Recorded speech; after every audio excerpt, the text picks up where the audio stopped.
Hi, Chairman. We're now live.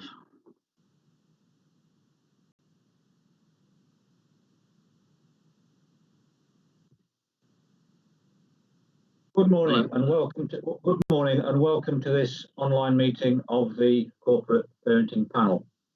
My name is David Brailsford and I am the chairman of this panel.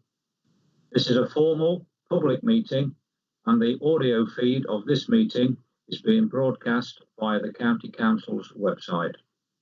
I would like to welcome the members of the press and public who are listening to this online. Before we begin, I would like to confirm who is present. Nick Harrison, our Democratic Services Officer, will ask members to indicate their presence after their name is called. When invited to speak, you should unmute your microphone and switch on your video. When you are not participating in the meeting, please make sure you have muted your microphone and switched off your video. So I'm now going to hand over to you, Nick. Thank you, Chairman. Councillor Folkes. Councillor Haighes. Present. Councillor Mrs. Perrotton-Williams. Present. Councillor Trollope-Bellew. Councillor Whittington. Present. Councillor Parkin. Present. And then we have some external members. Anne Wright. Polly Coombs. I think I've seen Polly in the... Present. Thank you. Amy Lavery. Elizabeth Bonney. Amy Louise Butler. Okay, that's it. Thanks, John. Thank you. Has any member not had their name called who is attending today?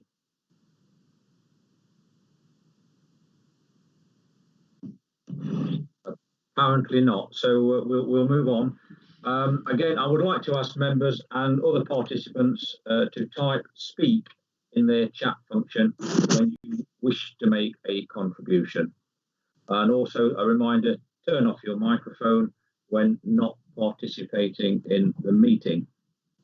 Can I also ask that members who are intending to leave the meeting to use the chat function? Officers, by the way, do not need to do that particular task. We will now move to the formal agenda. Item 1 is apologies for absence, and I'm going to hand over to you, Nick. Thank you, Chairman. We've just received apologies from Councillor Folkes and also Elizabeth Bonney. Thank you, Nick. Thank you. I'm now going to move on to item 2, which is declaration of members' interest. Could you please type speak in the chat function? I do anticipate getting at least one declaration of members' interest. Can you confirm that, please?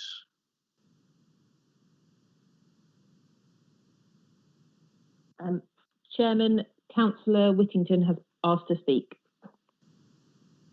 Thank you, Cleo. Right, Councillor Whittington.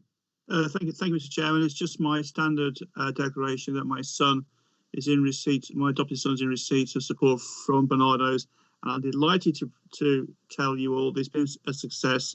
He started a Rise Home College last week on the basis of all the support that Barnardo's and the LCC team have helped him with. Thanks. So many thanks to everybody who was involved. Thank you, Mr. Chairman. Thank you, Mark. Can you wish him well at the college and pass on our best wishes from the Corporate Parenting Panel? And it's good news and it's great to hear. Thank you. Thanks, Mr. Chairman. I most certainly will. Thank you. We'll now move on to item 3, which is the minutes of the last meeting, which was held on the 23rd of July. This is to confirm the minutes of our previous meeting. first of all, I will do this in order. Can I ask for a proposer and a seconder, please? I'm happy to propose those, Mr. Chairman. I'm happy to second that, Mr. Chairman. Okay. We'll shortly go to the vote on whether we agree that they are a correct record. Does anyone want me to go through anything to clarify, or are we happy to go to accept?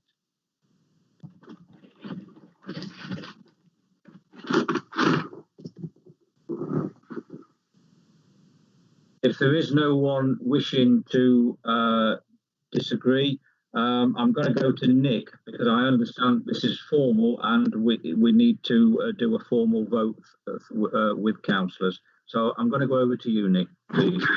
Thank you, Chairman. I'll read out in alphabetical order. Councillor Brailsford. 4. Thank you. Hayes. 4. Councillor Mrs. Perrotton Williams. 4. Councillor Whittington. 4. That's all those who are present, Chair. Excuse me, I'm here. Oh, sorry. Councillor TV. Sorry. It's all right. I've been going in and out like a yo-yo. I'll do it formally then. Councillor Trollope-Bellew. I'm assuming this is for the minutes. For the minutes, So, sorry. 4 against, yeah. Thank you. 4. Thank you, Chairman. I presume then that that is a positive outcome. Thank you for that. The minutes are agreed, and as is normal, they will be signed in the new agreed formula. They agreed with an online signature, I understand. And to Councillor Trollope-Bellew, welcome to the meeting. We'll move on. Items 4 is announcements. Are there any from the Executive Councillor or Chief Officers, please?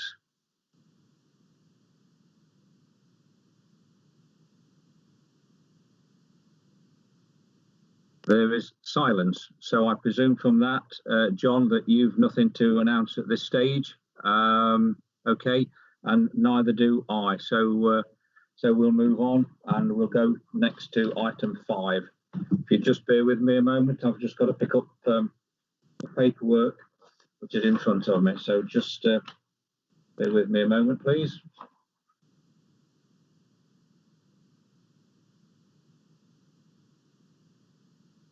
Item 5, presentation of the revised pathway plan. This report is to provide an update to the corporate parenting panel on the new pathway plan. And this morning it is being presented by Andrew Morris. And good morning, Andrew. Over to you. Good morning. Good morning. I'm also ably supported by my colleague Sam White from the Quality and Standards team, who helped rewrite the pathway plan with me. Now, this is when I realised that going paperless is actually a real challenge when your report's about 30 pages long and you're trying to scroll through it. Just give the panel a little bit of background summary. Back in 2019, the scrutiny panel considered transitions as a formal line that the scrutiny panel really wanted to consider. And on the back of that, one of the outcomes was to review the pathway plan for care leavers from the ages of 16 through to the age of 25. On just to kind of add some extra weight to the revision of the pathway plan, it was also one of the actions from the 2019 Ofsted inspection was the quality of pathway plans and to consider the format of the document and the training around for the staff. So on the back of that, back in July 2019, a large group of core professionals met to actually consider the pathway plan document. And that consisted of children representatives on children in care teams, family assessment teams, independent reviewing officers, young people, and a whole plethora of different representatives from the leaving care team, mental health services, and participation team as well. So we really tried to capture all the views of all the professionals. Now, I'm not going to read the report out line by line, but a potted summary would be that professionals and young people found the document too long. They found it repetitive, and they found it weighty, and that was a lot of the feedback that came back from elected members on the scrutiny panel as well. So we embarked on revision of the document. You'll see I've attached 4 appendices. that when they come out in the papers for the meeting, present as quite long. So I'll take you through each of those each of the pathway plan documents and what we changed about it. So Appendix A is the pathway assessment. And one of the things we identified when we looked at the pathway plan, the old pathway plan document, was that there's a statutory requirement to pause and plan at the age of 16 with young people and get them ready for that new direction in life as they start to approach the age of 18 and leaving care. And the old pathway plan document combined the assessment and the plan. And what we did was we split the two out to try and make the document small and more concise and a more kind of focused piece of work to do with young people. So the process in the council now is to only do the pathway assessment once at the age of 16. And then that pathway assessment is the basis for the next step, which is a really good pathway plan. And then it's only the plan you're revising every 6 months or at a point of significant change with young people all the way up to 21. Some of the initial feedback from staff and from young people is that they really like the fact that the pathway assessment takes place only once. And actually that change of direction does give people, staff, professionals, and young people a new focus that actually, at the age of 16, we need to start looking at a new direction in life, what actually 18 is going to be like for you. So taking the pathway assessment out of the plan meant that every time you revise the pathway plan, you're no longer revising that assessment. You're not revisiting that same information every time. So you'll see that pages 15 and 20 are the pathway assessment. And then you move on to pages 21 to 27. I've tried to write this down so I can break it down for you, which is actually the pathway plan. You'll see that it's split into two domains. First of all, what the pathway plan tries to do is capture the young person's views. We really wanted to capture what it is to be a young person in care or a young person leaving care. So we asked specific questions such as, what does life look like for me? And in there, we're encouraging professionals to capture the young person's views about where they are, where they've been, where they want to go, how they view life. And also the pathway plan gives the opportunity to upload images, upload pictures of bespoke individual pieces of work completed with young people. We just, as a really interesting piece, we had one person in the Children with Disabilities team for a non-verbal young person upload a photograph of the young person in their mobility chair with all of the staff around them, because that's what life looks like for them. So it really does give us a new ability to reflect young people's journeys through care through to the age of 18 and beyond. Pages 28 to 35 is representative of what a pathway plan looks like for an unaccompanied asylum seeker. One of the things that was identified when we were going through this process was that pathway planning didn't really help us prepare unaccompanied asylum seekers for the possible outcomes of their asylum claim. Unaccompanied asylum seekers or former unaccompanied asylum seekers account for a third of our children our children who've left care. About 85 young people live in the Peterborough area, and they represent a third of our care leavers, roughly. So it was really important that our new pathway plan, pathway document, represented the needs of those young people. So if a member of staff selects that the person is a former unaccompanied asylum seeker, it now forces staff to consider the three potential outcomes of an unaccompanied asylum claim, which might be that the claim is ongoing, their claim is successful, or their claim is not successful. What we found in some of the old pathway plans was we didn't really prepare explicitly for those three eventual possible outcomes, and we owe it to young people to prepare them for those outcomes. And even if it is that their asylum claim is not accepted and they have to return to their country of origin, we owe it to them to actually prepare them for that as a possible outcome with the Home Office process. And then page 43 to 63 is, as you can see, 43 to 63, which is 20 pages, is the old pathway plan. So members can really see how it's been thinned down. The document is a lot smaller, the document is more concise. We only ask young people to scale once in the new pathway plan. And the pathway plan still covers all of the statutory domains such as education, training, employment, finances, emotional well-being, accommodation, etc. So I recognise there's a lot of appendices to it. I hope my report is concise enough to give people a flavour of where we were hoping to go with the document and why we created it in the way we did. Sam White, who's the practice advisor who's here with us today, also helped create this document with me and helped deliver the training that rolled it out to staff. And Sam's a specialist lead on science and safety, who will hopefully be able to answer some technical questions about the framework if I'm not able. And I'll leave it there if anyone has any questions. Thank you, Andrew, for that. Yes, there are a couple of people who have indicated they want to speak. What I should have said, now, can I just ask people to mute their microphones? I'm getting a lot of feedback. I'll try again. Yeah, I think that's better.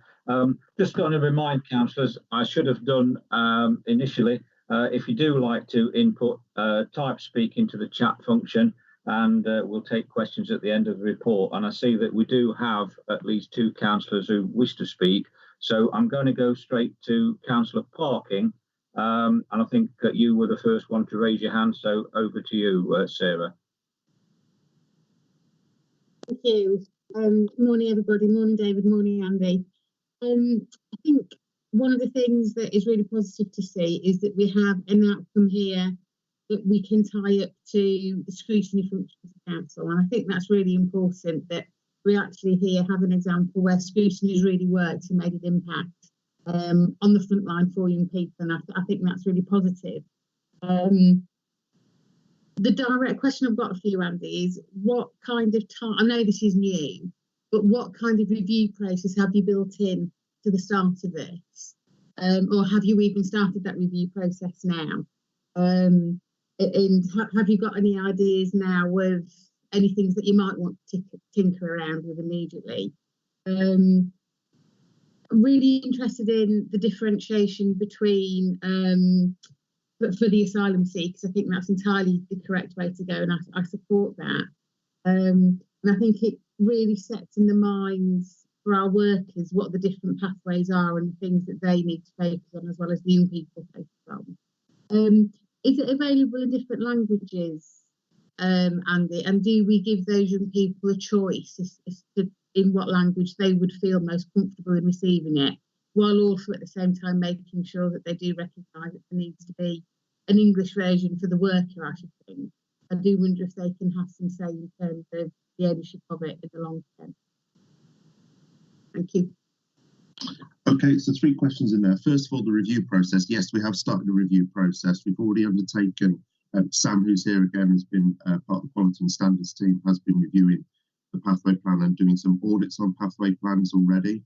We've spoken to young people about the use of the pathway plan, how they feel about the pathway plan. And we are now also in the process of reviewing the pathway assessment, which is that pause and plan document at the age of 16. And we had a meeting with the independent reviewing officers the other day to take their views.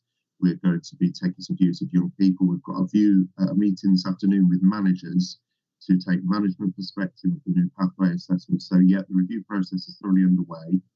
And in terms of things we've found we'd like to tinker with, in terms of the actual structure of the document, we're not finding too much that we want to tinker with in the document. One of the things we have found is we want to take out the option to upload an eco-map or a genogram of the family.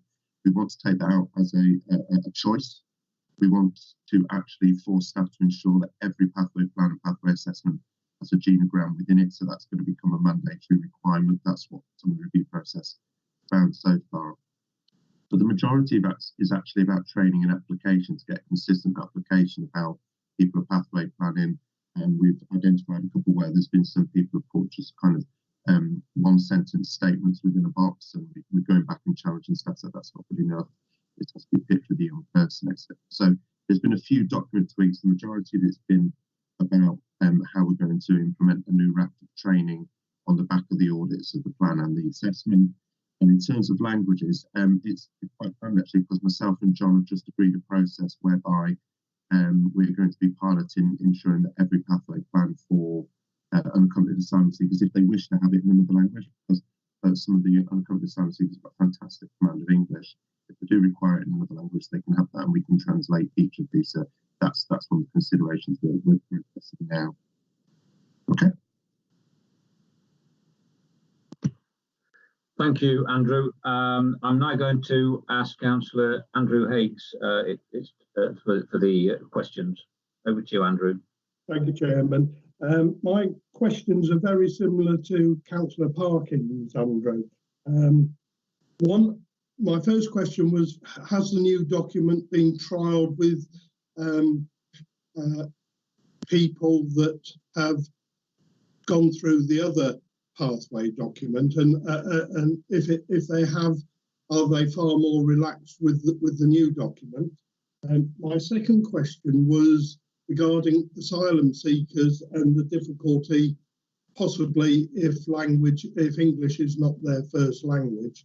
And the final question was the complexity of some asylum seekers. Does that need to have extra boxes in for the pathway document for completion, so that we get a fuller and better picture of people coming into the country?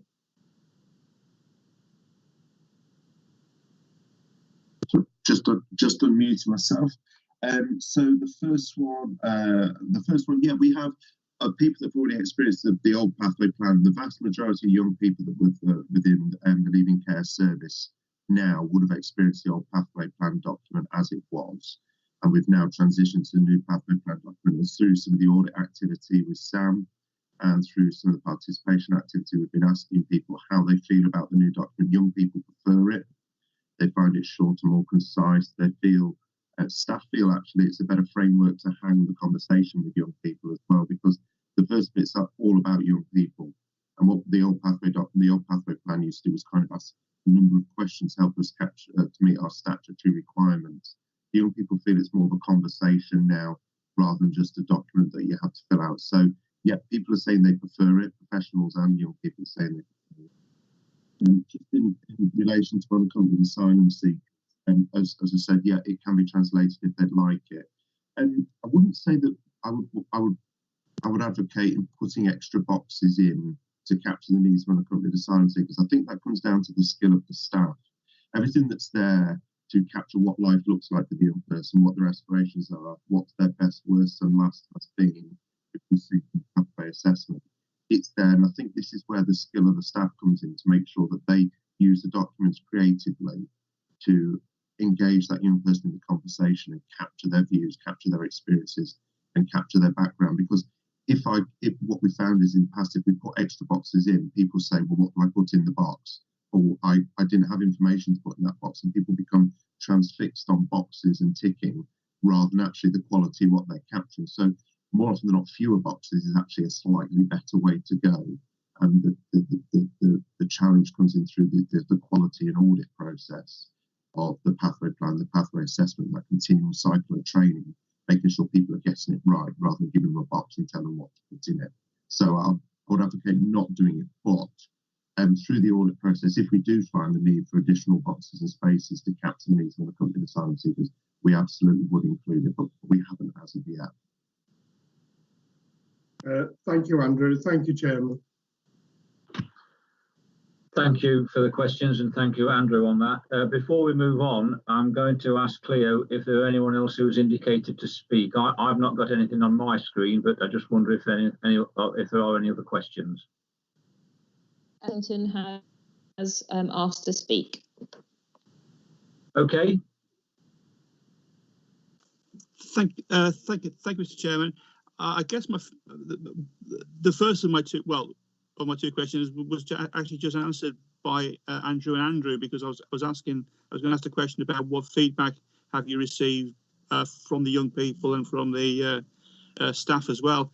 In terms of looking at the documents, I like the fact, and I think you've alluded to that, Andrew, that there's less boxes to tick and there's more sort of space to write narrative, and I think that's important, because I guess that's where you really get the quality input into this document. I particularly like the fact that images and other bits and pieces can be uploaded and linked into it. I think it's also, you say that the sort of the plan is that the initial assessment happens the once, at 16, and then this, in effect, is a living document through the next couple of years up to the age of first 18 and then to 21. But I'm just wondering, and I guess that probably is great for maybe 99% of. What happens, Andrew, in that 1% of cases where there's a real fundamental change for whatever reason in the young person's, a big life-changing thing happens? Is there, and that may actually mean that a lot of the stuff you've been working to might need to change? Would you then go back and re-look at the actual assessment? Thank you, Mr. Chairman. Thank you. I don't know if you want to pop in on the end of this one as well, Sam. Yeah, you can. The Mosaic has been created so that you start the assessment, the pathway plan. There's nothing to stop you going back and reassessing your people using the pathway assessment if you think that would be the best method to do it. I would say the age of maybe 19, 20 is about a conversation with young people, isn't it? About, are you okay with your pathway plan, or do you want to go back and revisit this larger piece of work to really capture where you are and what's happening to you in your life? Yes, you could, and we are working on identifying within the children and care teams what constitutes a significant event, what would constitute the need to revisit an analysis and assessment of the young person's needs and vulnerabilities that you maybe, as you say, Councillor Whittington, couldn't be met through the pathway plan. It can be done if needed. Sam, have you got anything you want to say? The structure of the pathway assessment.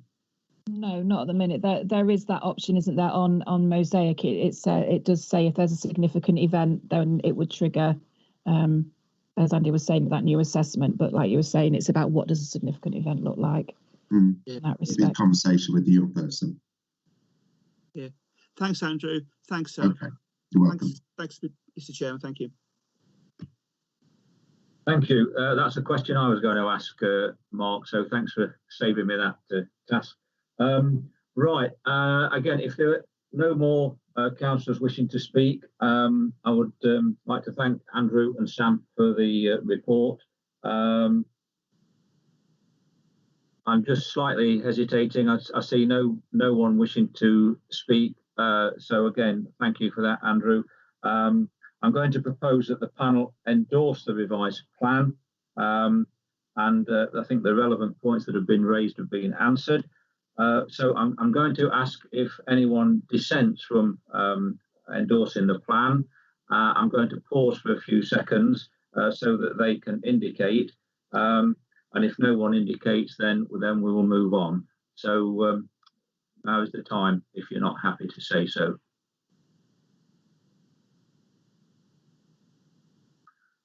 Okay, so no one appears to dissent, so I'm going to state that that plan is agreed. And again, Andrew, Sam, thank you very much for that. We'll now move on to the next item on the agenda, item 6. And item 6 is a Partners in Practice programme update.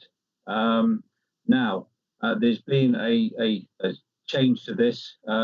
I propose, under the circumstances, that we note this report.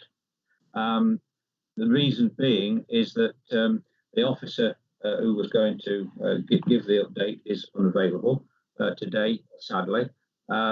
So I'm proposing that we note the report, and Janice Spencer, unfortunately, is unavailable. So I'm going to propose that we note the report and address any specific questions outside of this meeting. The way I think that will best work is, if we do have any questions on this, email them to the relevant officer, which will be Tara Jones, and then the questions and the replies will be included in the minutes of this meeting. And if members require a further update at a future meeting, this will be arranged. So I'm going to propose that we note the report, and any questions can be emailed through. So with that in mind, and no one available to answer questions, does anyone dissent from the proposal that I've just put forward?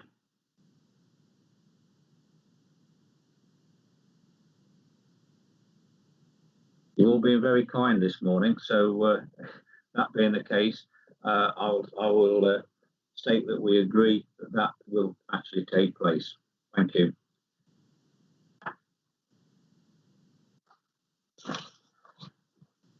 So we'll now move on to item 7 on the agenda, fostering annual report and statement of purpose. This item is to inform the corporate parenting panel of the work of the fostering service for the year 2019 to 2020 and will be presented by John Harris. Before I hand over to John, I'm sure all members are aware of this, but if you do wish to input, please type speak and we will take questions at the end of the report. So good morning, John, and it's over to you. Good morning. Good morning, everyone. Getting a bit heavy as I talk, so I'll try my best to overcome that. The annual report is like the combination really of all the quarterly reports that the corporate parenting panel see for the year. So nothing in it should really come as a shock. What I've tried to do is pull together some of the key themes. So obviously you've had the document in front of you, you'll have some particular points you want clarity on. But if I just pick out what I think have been the key parts and concerns, if you like, relating to this report, that might be helpful. We talk every quarter about recruitment retention. Recruitment has been incredibly competitive this year. A lot of activity within the independent sector within Lincolnshire. Responses to advertising has been patchy, I think, and getting people through the door who have a real feel for what fostering means, what the changes to their lifestyle means, remains a challenge for us. People, I think, come with good intentions, but don't necessarily always understand the full implications of what they propose to take on. So recruitment remains a challenge. I think this, without preempting Q1, what I can say, which is more heartening, is numerically, at least since the turn of this year, there has been more interest in fostering, and we've had far greater numbers of initial inquiries.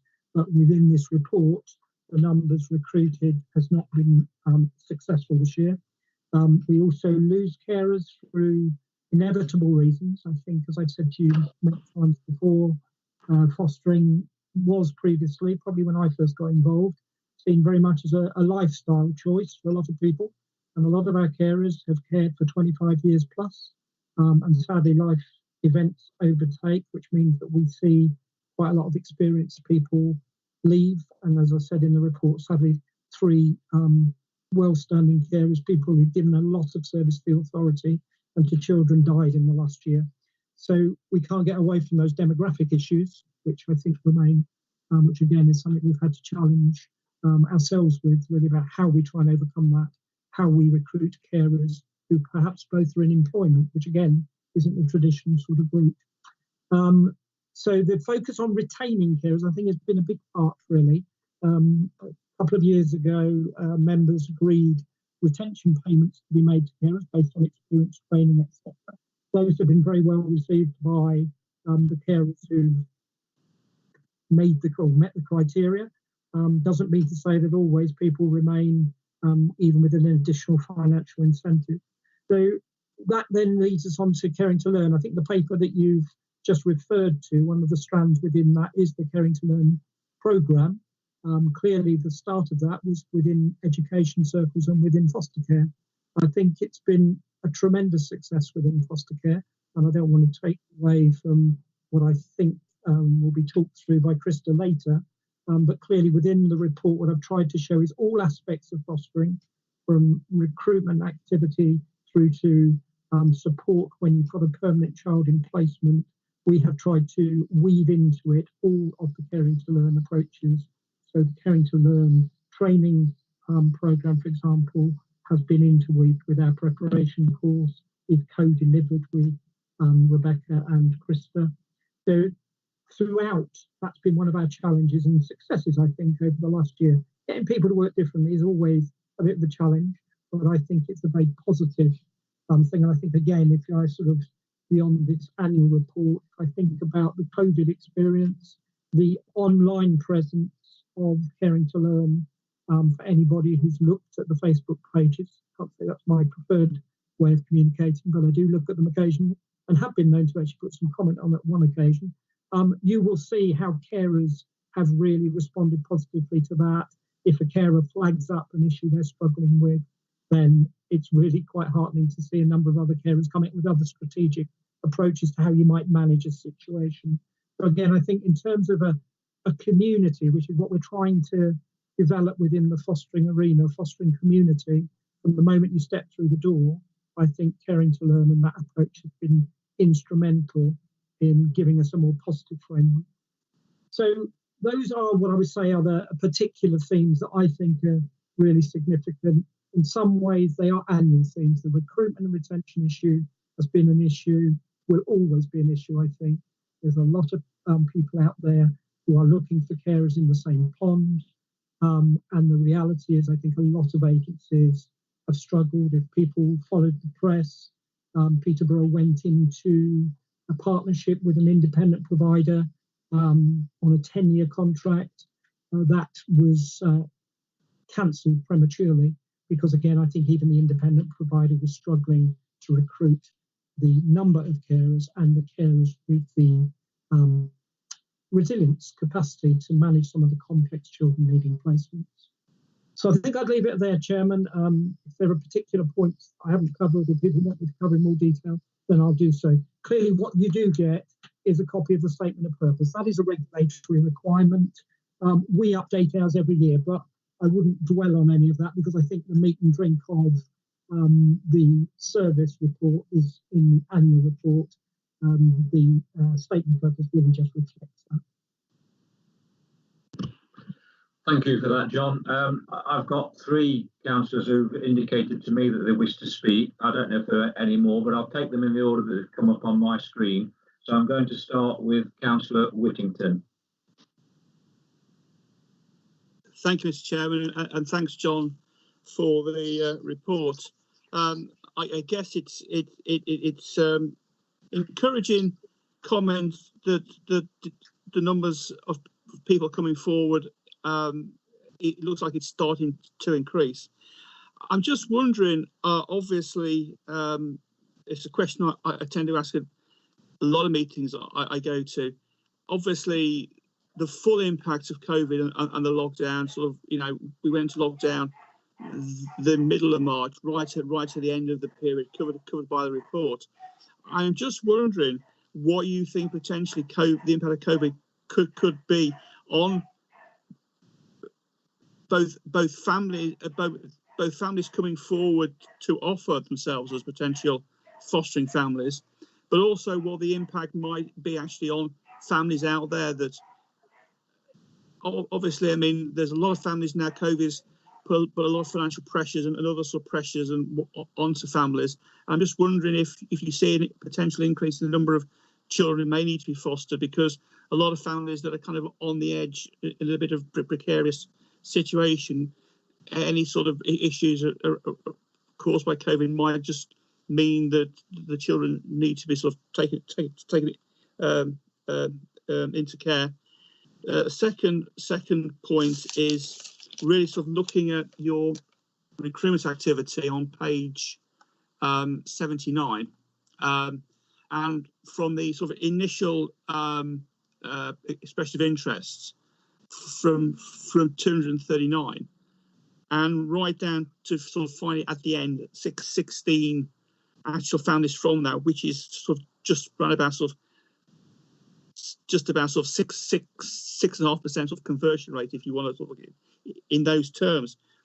I'm just wondering, sort of, and obviously as you follow it through, from the original 239, only sort of 143 home visits, which is about 60% of the total, and then you drop to the register of interest forms are coming back, which is 20% of the original target. I'm just wondering a little bit sort of around that sort of, so we can understand, how the numbers kind of move between all those stages, because it looks as if initially, between the initial expression of interest and the home visits, some families get sort of whittled out or whatever. So there must be reasons why that happens.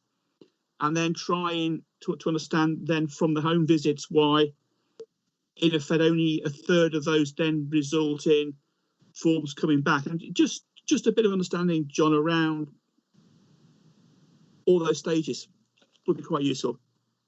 Thank you. Okay, those are two quite large questions. I will try and deal with the first one first, the COVID scenario. I think it would reassure members of the panel to know that on a fortnightly basis, we as a senior management group look at all of the data relating to current demand. So we have seen a spike, certainly within the child in need, child protection arena, of requests for services. I think it's the best way to put it. That hasn't necessarily, I think, followed, although we've seen an increase in the number of children in care. I'm not sure that spike is reflected in a great spike in terms of the numbers at any one point who need to come into care. What we have seen since March is a progressive but gradual increase, which I think is now beginning to taper off. So I think, yeah, we have done as a service our utmost to keep under the spotlight those families who are most at risk and most concerned, need most support during the whole of this COVID process. That hasn't changed. If the assessments are such that it's of the view that those children need to be looked after, then clearly we would intervene, as we have done previously, with the first port of call always being to try and retain a child within their family and community networks. So I think it's still relatively early days because we don't see an end of this process, sadly, and this pressure that we are all living through. But I think our services are out there to work with families. Where I think families may come under more pressure, some of the community group-based services obviously can't be delivered in the same way. So there's a lot of creative sort of interventions taking place along those lines. But yeah, I think we've seen a slight increase. Pinning it all on COVID is always a difficult issue. When I look at some of the histories and stories related to children who come into care, whether it was COVID related or not, I think those concerns are not very different. I think at the moment there's obviously children returning to school. We again anticipated that we might get some referrals of children who've perhaps gone under the radar for some time. I think pleasingly, although that could change on a week-to-week basis, we haven't seen that as being an immediate impact, which suggests that those children have been picked up and have been supported and monitored within the community and have come to our attention through different routes. So the impact is ongoing. I think it will have a demand on services. I think the choice is always, if you become looked after, if you come into care, you have to come out of something which is very, very of serious concern, because coming into care is such a major life experience for children. Sometimes it's very successful, sometimes in terms of age, in terms of behavioural need, but also, as we've just talked about, in terms of resource choice, it can also compound some of the difficulties for children. So we've got very difficult choices to make for some children. I think we all know cases where we think it really is very difficult at home and it's not really sustainable. Our job is to make it sustainable and to use our support services to keep children with their own home environment, and only bring out those or come into care those who really aren't able to survive safely at home. So I hope that answers that point up to a point. I can't give you a definitive. A lot of that is my view, really. But in terms of our oversight, just to reiterate, every 2 weeks we are looking at the trend. So I think, as most of the things we do within this department, we're aware of some of the peaks and troughs, and we're trying to target resources on issues that cause us concern. In terms of moving to your second point, we always, when there was a lot of national work done in terms of conversion rates for foster carers from the day they pick up the phone to the day they are approved, and the national figure was always about 6 to 8%. So 6 to 8% of those who come through the front door actually become foster carers. I think we're about 6%, so we're marginally at the bottom of that, whereas I think in the past we exceeded it. I think it goes back, talking through different parts of the process, people might see one of our Facebook ads and might show an interest. So they pick the phone up. There's always 101 reasons as to, at that point, why it might not be something that we can proceed on. And that often is about lack of space within the home. Surprising if in a couple situation, it's often I've not actually discussed it with my other half, so I need to go away and do that. I think I alluded also at the beginning to this, that it's a very competitive marketplace out there. And one of the things over the last few years that's become very, very apparent is that people test out different authorities, different agencies to see where they think they'll get a better response. But we do spend quite a lot of time talking to people who don't always then come to us, may go somewhere to one of the independent providers. So I think that explains some of the difficulties at the front part of this. Again, that issue, as I raised within the annual report, about people thinking fostering is a good idea, but not actually recognising the full implications of becoming a foster carer, is clearly part of that initial discussion. What we've also tried to do, going back to the Caring to Learn agenda, is to get support from foster carer champions who are actually foster carers and know it much better than us, really, to get them involved at that very start of the process, to make it real, but also to build in some support structures for carers even from the very start of the process. So that explains some of the dropout. And then the rest of it can be, as you go through an assessment, you might uncover stuff within a birth family which causes concern. You might have an older child who actually doesn't want to give up their bedroom, even if they don't necessarily live in the house. So some of those very fundamental bits that I think some of us would recognise as being a potential issue can cause further dropout. We also have relationships that go wrong. So you might have put an application in, but your relationship during the intervening period has gone wrong. Sometimes people come forward to foster and even to adopt, from my own experience, because they think that will repair or give them a joint focus for their relationship to improve.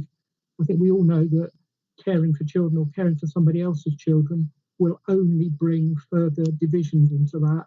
And sometimes, thankfully, people recognise that within the assessment process.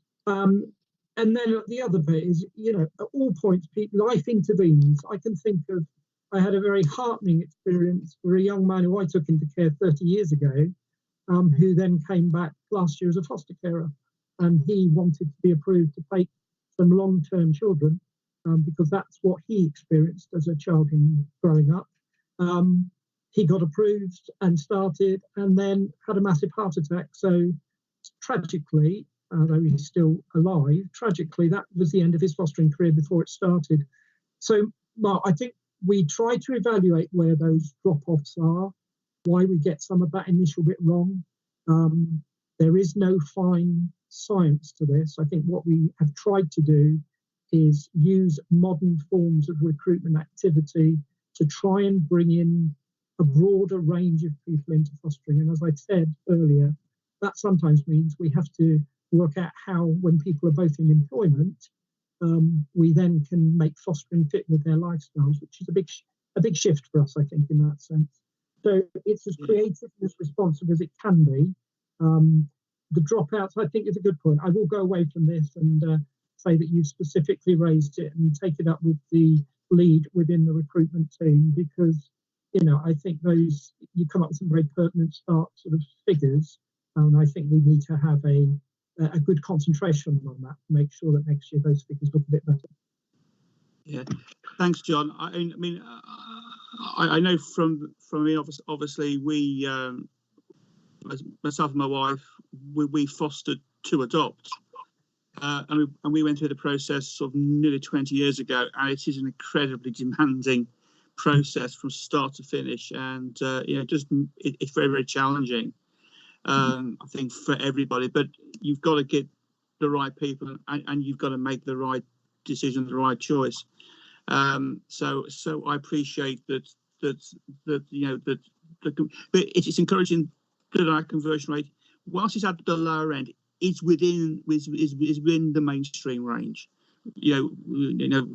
which is fine. But I do appreciate, John, I've been there, I know what it's like, and it's tough. But anything that we could do just maybe to try to try to improve that conversion rate. You know, might just mean there's a few more children that otherwise, you know, potentially might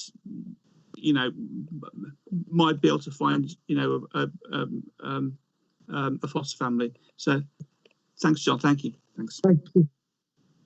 Thank you, John, for those answers. Now, I've still got Councillor Parkin and Councillor Higgs who wish to speak, but I've got an officer who wants to come in on that. So, Andrew, do you want to come in now? Is it pertinent to the question? Yeah, it was just, I've just seen, it's just to remind us very recently as well, the county council became a fostering friendly council.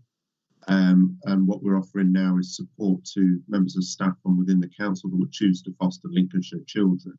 There's additional leave allowances and support from the council to help kind of nurture and from within the council our own foster carers in house. So it was just to chuck that in there as well, just trying to help that conversion rate. And I think there were 3 members of staff from within the council 1 year expressed interest, and then that didn't convert. So we've done that as well to try and help with those conversion rates. Thank you, Andrew. Yeah, that does add a little bit more to it. Right, the next, I'm doing this in order. The next councillor I wish to speak was Councillor Parkin. Hello.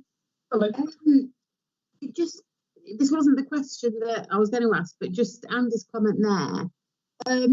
Is there any work, John, that we could do with the district councils for them to become foster family councils as well, and to follow our lead on that? I know that we pushed against a very open door when it came to changing the regulations on council tax benefit for them, and I do wonder if that's an avenue that we could explore. John, obviously the recruitment and retention is really, really important.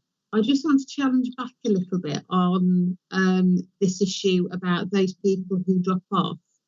Are we saying that we have more people dropping out now than we had? Because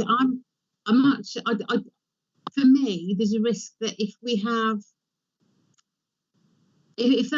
that proportion has stayed the same, I'm not too worried that we're necessarily missing out on people who will be good foster carers.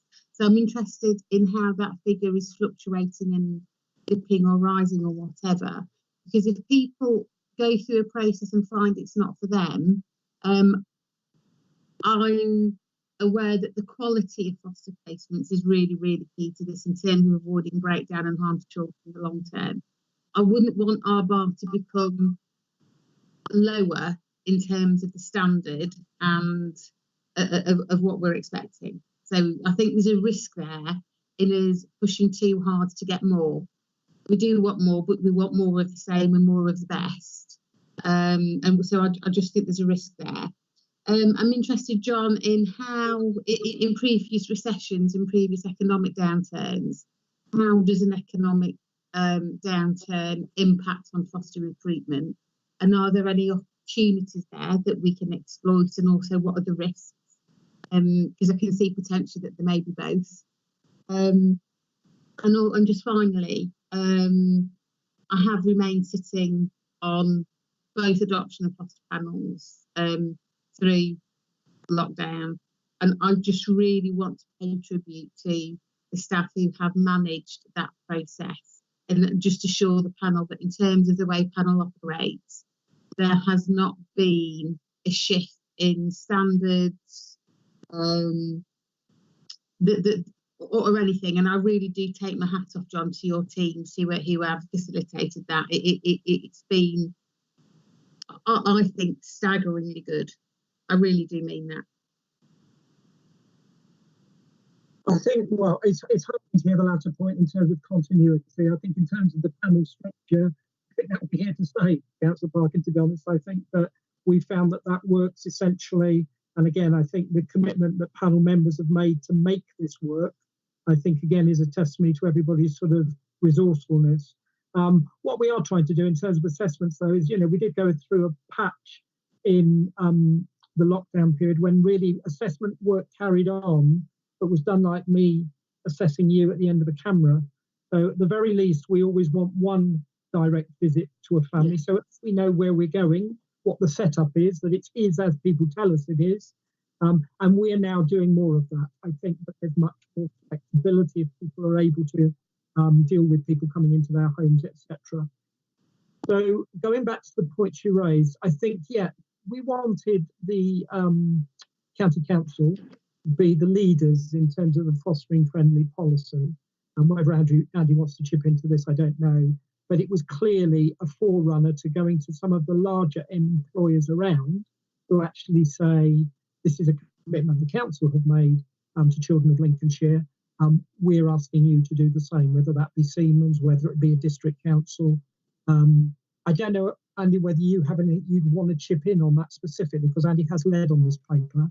But I think that's the general direction of travel. And it's for us now to take that commitment forward and to go to, as you know, I've made a note of the district councils. If that wasn't top of our list, those are the sort of major employers within this county and across all areas of the county, which again is one of our challenges in terms of fostering. Yeah, you're absolutely right, John. It was really that when we approached organisations with the fostering friendly ethos, that it comes from the fostering council for England says that, you know, fostering friendly is the way to go. So when we approached other employers and other organisations about it, the first question they was asked, well, do Lincolnshire County Council do it? So we had to do that first and set that example. And if any of the members around here wanted to have a conversation, have to hear about how I could work with yourselves and then link into Brian, who's our lead on recruitment in fostering, to help you become a fostering friendly district council, I'm very happy to help. Yeah, I'd definitely be interested in that.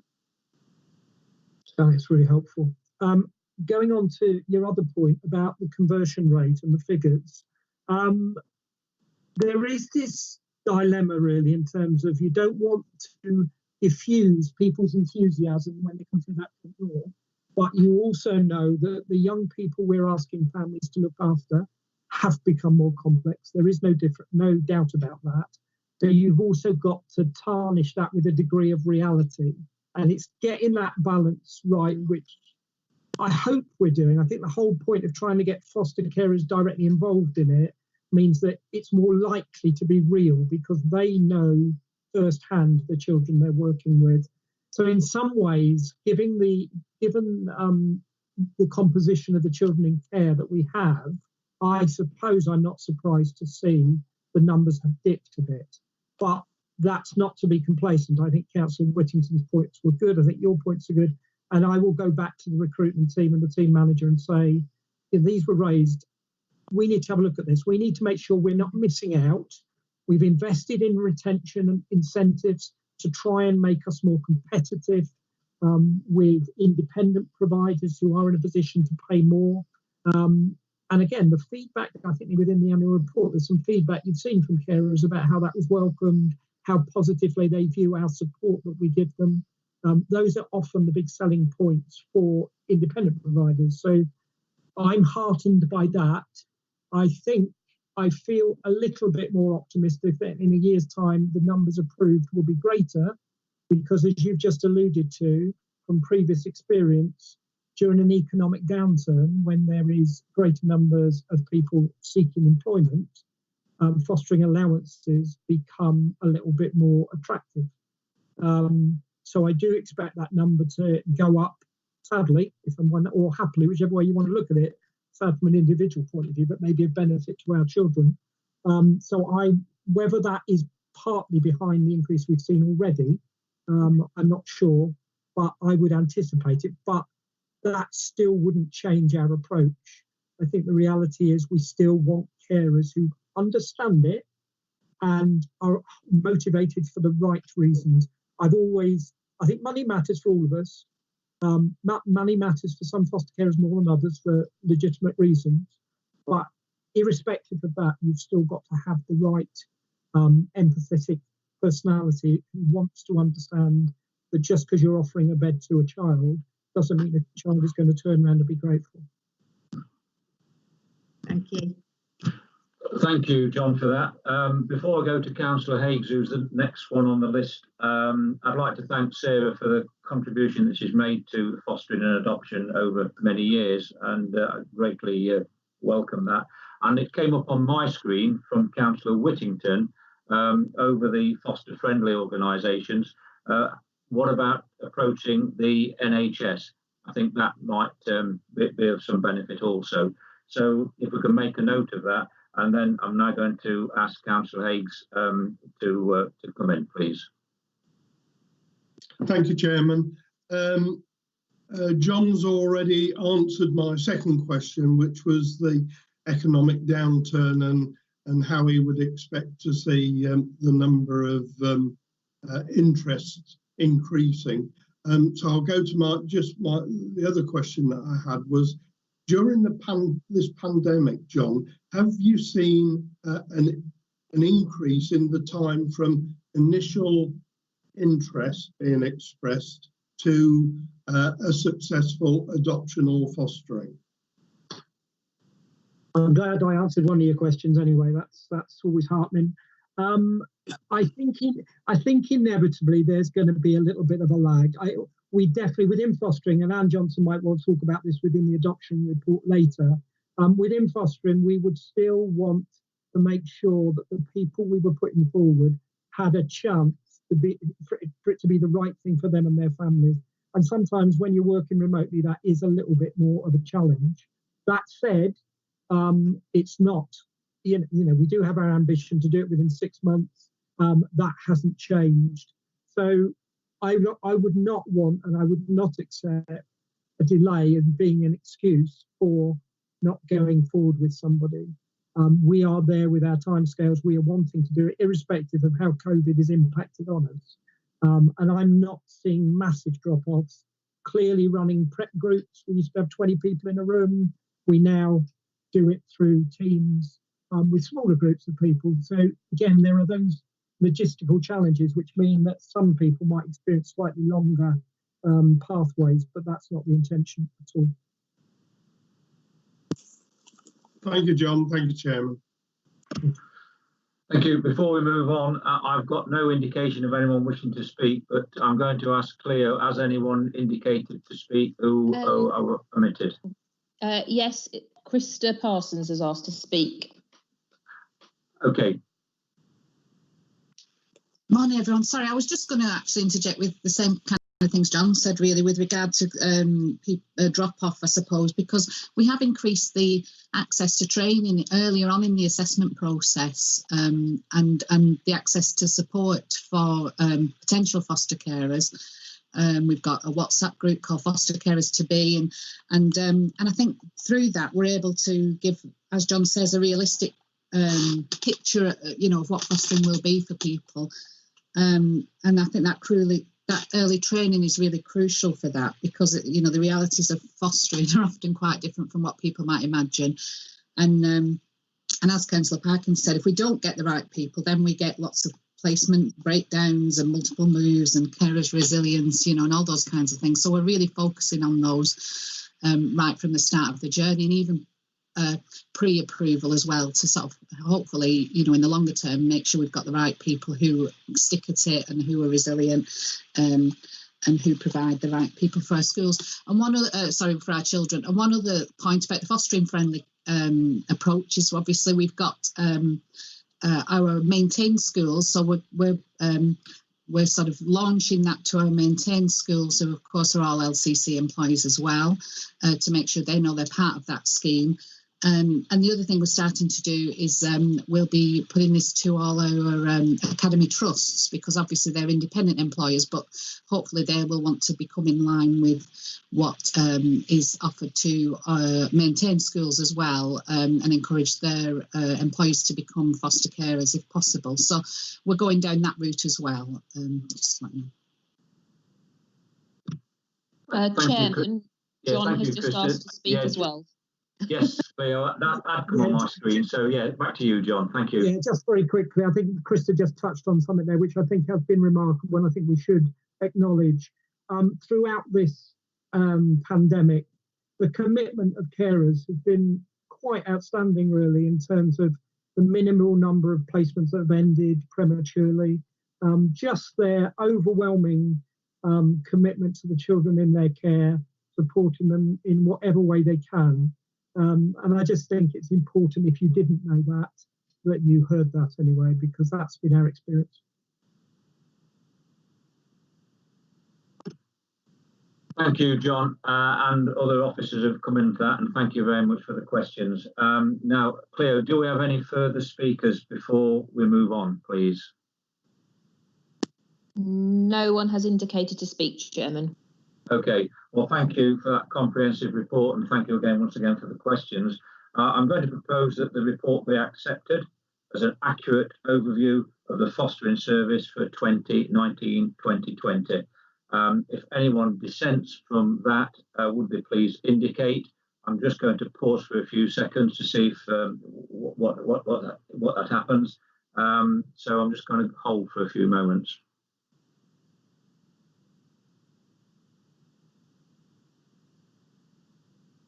Okay, thank you. Well, no one's dissented from that, so I'm going to say that we accept the report, and that is agreed. Thank you. Moving on, we're on item 8 now of the agenda, and this item covers the adoption annual report and statement of purpose, and sets out and identifies the key developments within the service in the last 12 months. I've got down that it's going to be presented by John Harris once again. A busy morning for you, John. And again, before you start, John, if any councillors wish to speak, please input in the normal way, and we'll take questions at the end. So if I'm correct, it's over to you again, John. Well, I hope you're not correct, actually, because I'm not prepared for this one. But no, I think Anne Johnson, who is the team manager for adoption, is in attendance in place of Yvonne. That's my understanding. That's right. Good morning. Good morning, Anne. Okay. Well, it's been another positive year for the adoption service. We've managed to achieve a very positive scorecard. I'm sure some of you are familiar with the scorecard, and got very close to the government timescale. So basically, that means that the average amount of time for a child to be placed in Lincolnshire was 141 days from placement order to actual placement in their adopted family. So obviously, you know, it's good to achieve that, because that means children are being placed at the earliest opportunity. We had a higher number of adoptions granted this year, and behind that figure is the fact that we've had high numbers of contested adoptions. So some of those adoptions have been in the court arena for a long time, had been contested, appealed, and were finally granted. So that took us to a higher number. We've managed to provide increased support to adopters this year through use of the Adoption Support Fund. And we've actually had £350,000, which has been provided for therapeutic input to adoptive families and SGO families. And that's continuing to grow. So obviously there's a lot of work behind that, but also a lot of very positive progress. We've continued to progress regionalisation, which is now racing forward, because we have a launch date ahead of us in the middle of October. So a lot of work's gone into that. And we were commissioned by Rutland to provide adoption services to them. So we've just finished an 18-month contract, which will be renewed going forward for us to provide adoption services for Rutland. So that's been an interesting challenge, with some difficulties along the way, but also some really positive outcomes. So really over to you for any questions. Thank you, Anne, and apologies. I thought it was John who was presenting it, but well, thanks, Anne, for stepping in on that one and helping out. Now, Cleo, are there any members who wish to ask any questions, please? No one has indicated on the chat. However, I have noticed that Councillor Parkin has raised her hand. Okay, over to you, Councillor Parkin. No, again. In terms of regionalisation, I think what does assure me is that, having read the paper that came to Children's last time, that we do seem to have really been the lead authority. And, you know, my concern very much at the time was that I didn't want our offer to be watered down.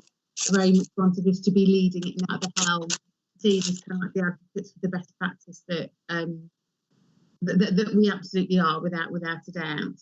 So I'm reassured on that. But David, really, it's a question for you. Is, you know, really, could we have an update on that? Seeing as it's something that is new and is just starting, would we be able to ask for an update on the agenda maybe in 6 months' time or something, just so that we knew here how it was going? And then I think, again, and my absolute, you know, credit to you and the staff in terms of how panel has operated in these times. As I said, same comments that I have for the fostering, that I still think we're robust. I miss everybody, actually. I do miss being in that room with everybody and actually doing it directly, but I'm sure we'll get back at some point. Thank you. Just Thank you. a teeny point that sounds a little bit diva-ish, and I don't mean it to. I'm down with Sarah Dodd on Appendix 2 again for the second year running. So could I just ask that is changed? Oh, sorry. Because I can, no, it's not your fault at all. But yeah, if that could just be looked at again, that would be really good. Thank you. Thank you, Sarah. I do recall you mentioning that very final point last year also, so apologies for me because I'd missed it also. With regards to the regionalisation, it seems a long time ago now. I attended a meeting at East Midlands Council, and you know, things have moved on quite a way since then. I'm very interested in the regionalisation because I know it's caused us a few concerns along the way. So I think it would be a good thing that we can include it in the work programme at some future time and get a report on that, on how it's going. So very happy to support you on that, Sarah. So Cleo, are there any other councillors wishing to speak, please? Yes, Chairman. Councillor Whittington has asked to speak. Thank you. Thank you, Mr. Chairman, and thanks, Anne, for the report. My apologies, I missed the end of your report because I had a bit of I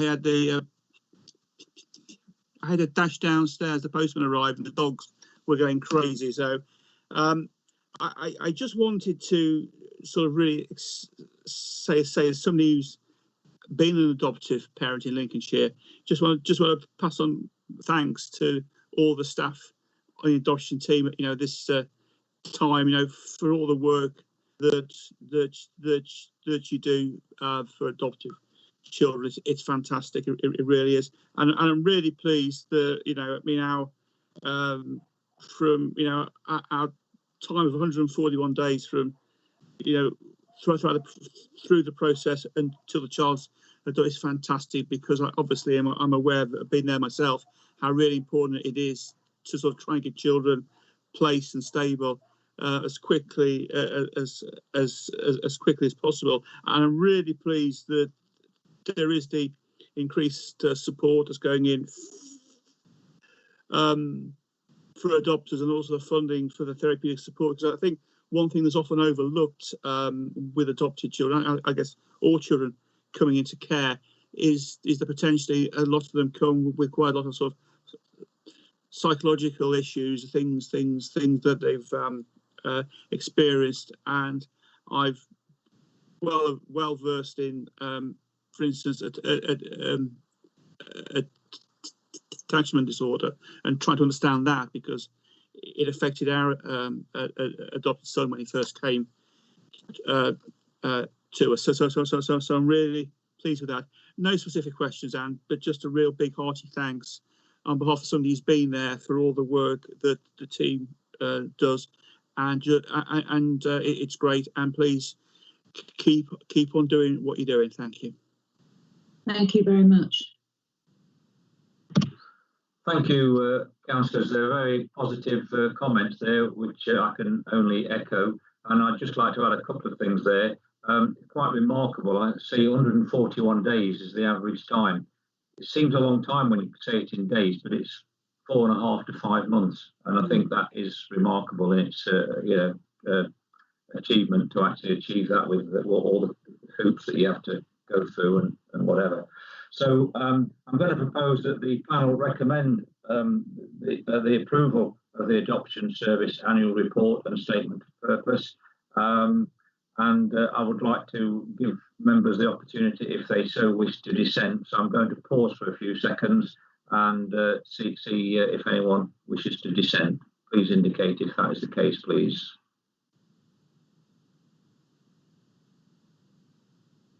Well, that's excellent. We're all in agreement with that. So I'm going to propose that that is agreed, and we will move on. So thank you, and thank you, Anne, for that report. And yes, carry on the good work. Excellent.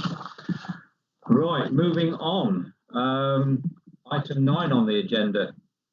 This item provides an update on the implementation and impact of the Caring to Learn project for the last 12 months, highlighting successes, findings and next steps in the light of the extension of the Partners in Practice project. It's going to be presented by Krista Parsons. And before I hand over to you, Krista, I'm just going to remind members, if you wish to speak, input into the normal way, and we'll take questions at the end. So good morning, Krista, and it's over to you. Thank you. Yeah, well, this is the third time I've had the opportunity to come and speak to you about how the project has progressed over the last few years. And once again, I'm really pleased to be able to say that, you know, we feel we've gone on from strength to strength again, despite the challenges that we've had since March, as I've detailed really in the report. I included again in sort of in the summary this idea of the models that we're working to really, this idea of promoting what we're calling the cornerstones of good practice really to all the people within, again, my other snappy title, the Triad of Success, really, to everyone within services that, you know, come in contact with our looked after children and in the wider sense of the project, previously looked after and children on the edge of care, school and home, and that idea of the Triad of Success, those three groups really working together really effectively, understanding each other's perspective and point of view and what their role is, and combining and working together really effectively. And so through that, we're promoting this idea of the cornerstones of good practice. So some of the models, obviously the models that Children's Services work to, obviously overarching through signs of safety, but also restorative relationship-based approach, social pedagogy, and now with what we really know and understand about the impact of trauma and trauma awareness. So those have been our main focus really. We've continued to promote good practice and develop good practice through the use of the frameworks, the toolkits for caring schools and learning homes, and we're continuing to work with individual schools on completing those self-assessments and development plans to work in a really supportive way for our vulnerable children and young people, and the same with the learning homes toolkits as well. And it's been really, really fantastic this year because we have implemented, I think I mentioned last year, we were developing what is the toolkit for the training, support and development standards for brand new carers. So post-approval, foster carers have 12 months to complete the TSD, but we've now incorporated that within our learning homes toolkit. So it's a wider focus, it's a supported process, a learning process, and we're the first people really in the country to have done that. Really, obviously taking on the minimum standards by extending them through our high expectations through the Learning Homes Toolkit as well, really. And of course, that's really good because once we get notification following panel that people have been approved, we make contact with them straight away. We give them all the resources and the documents and introduce them to the training package. And so they're coming through really from the very start. And also, as I've mentioned, earlier. Because of our involvement with the prep course as well, we're able to do that really from the start of their journey really into fostering. We did have to cancel our award celebration for those schools and foster carers and children's homes that achieved this year.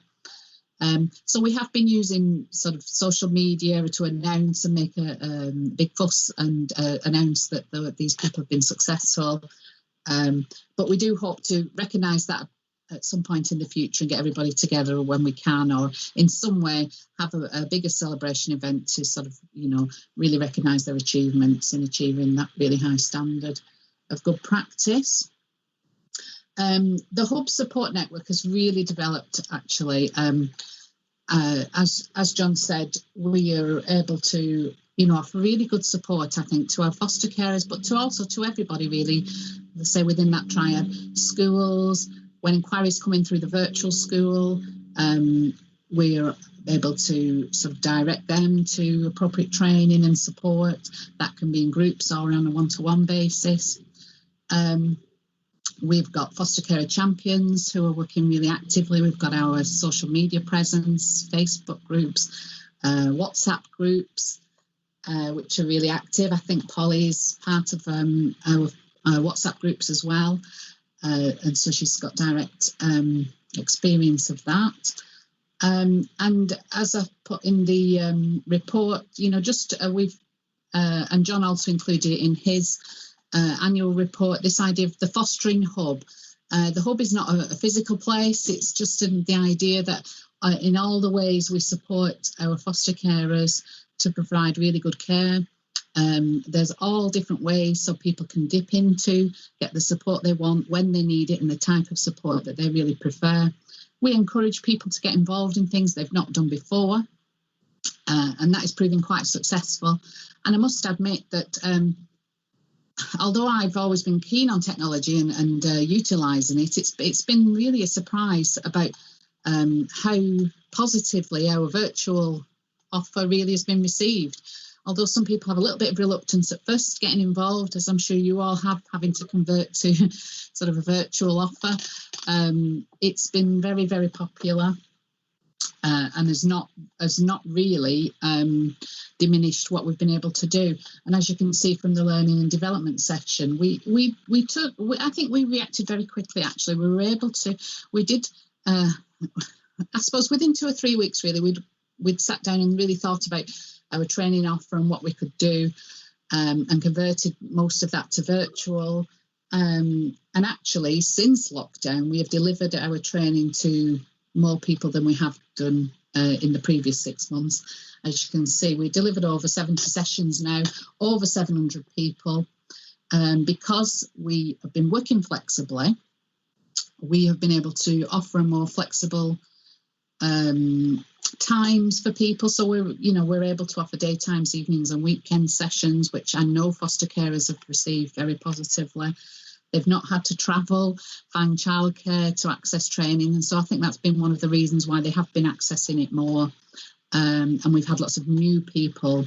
We've had lots of people going on multiple training and workshops, but we've had lots of new people coming through as well. So that has been very, very positive. But I think really we can't underestimate the support that people have found through some of the social media stuff. I obviously monitor our WhatsApp groups and participate in those, and we have all kinds of really fun and sociable chat going on.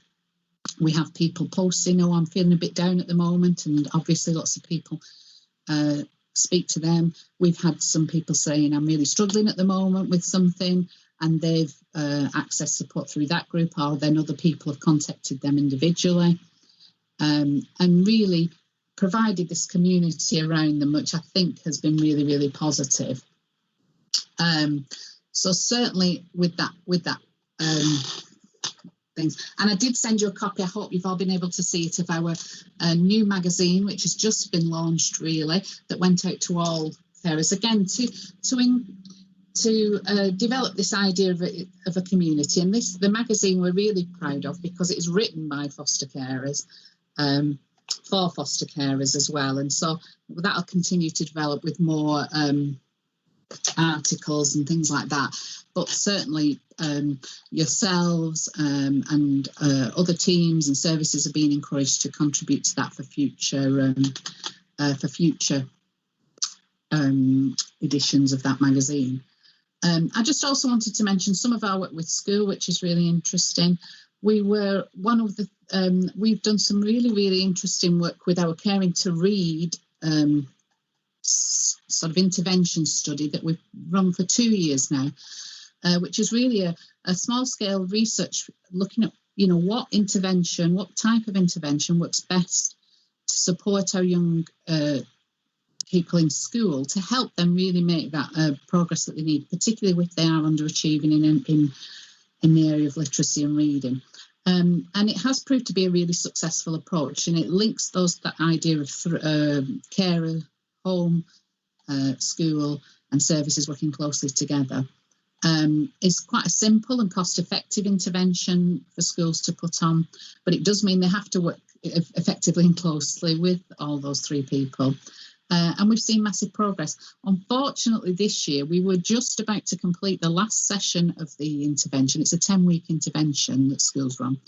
And then Dr. Catherine Carroll, who's our academic, who's doing the assessment and evaluation part of that, was going to go back in to schools to do the final assessments on children to measure their actual progress.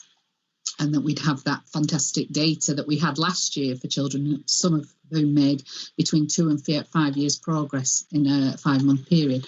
Unfortunately, because of lockdown, she wasn't able to go back and get that final data, although we do have anecdotal data from all of the participants and all of the teachers and schools involved that children did make really good progress again.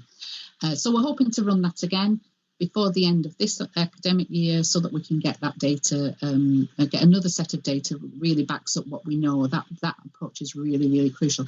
And actually with this, the focus from education on return to school following the fact that quite a lot of children were out of school for some time, that those kind of tutoring and catch-up programs will be really important ongoing. So we do want to promote that further, and obviously we're discussing with the virtual school how we can do that.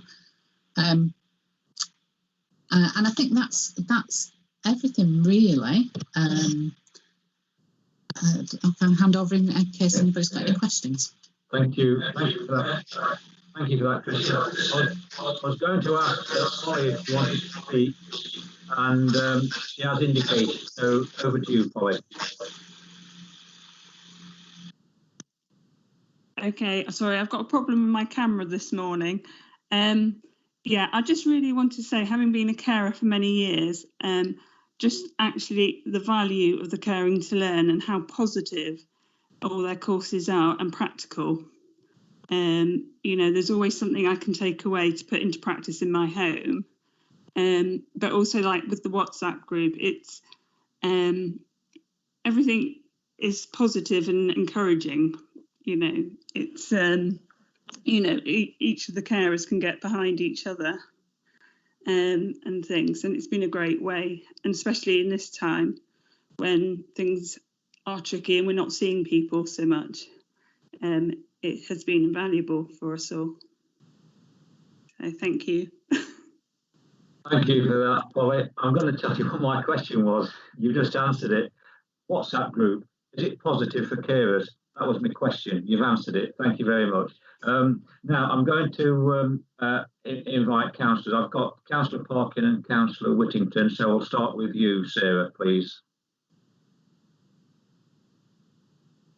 Hi again. In terms of where we are in terms of breakdown of engaged schools, is there a difference between the engagement between primary and secondary?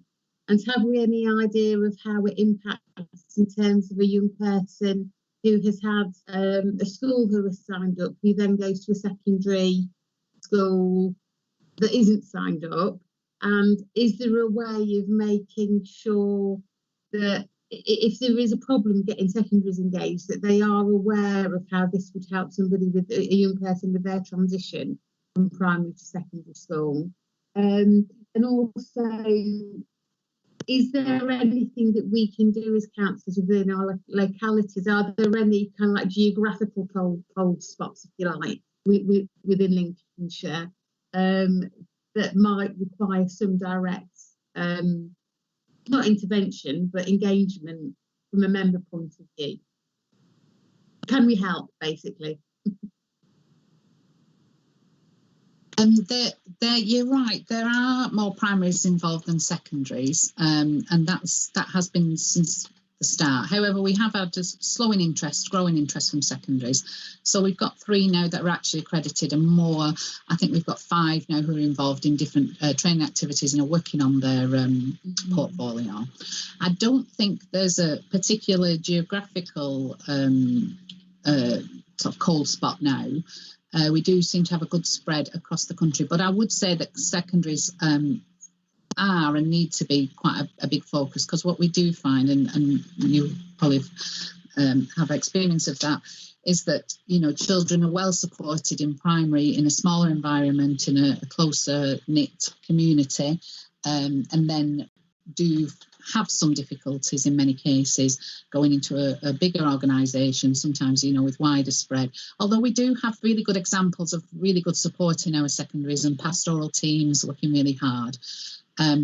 But I think the nature of the large organisation with many staff, lots of different teaching staff and all that kind of thing, is that messages aren't always consistent, or, you know, where a child receives good support in one area, it might not always spread to all areas of the school, and that's one of the things we're really working on. But I'm really pleased we've been doing some really good joined up work over the last 12 months with the teaching schools, for instance, the Mobilise project, which is led by the teaching schools Kyra. And we, for instance, over lockdown, I was involved in workshops which delivered to over 200 schools about how to support their children sort of during the lockdown and after, and what that would mean in many places for the vulnerable children. And so over 200 schools attended those in a really in a 4-week period.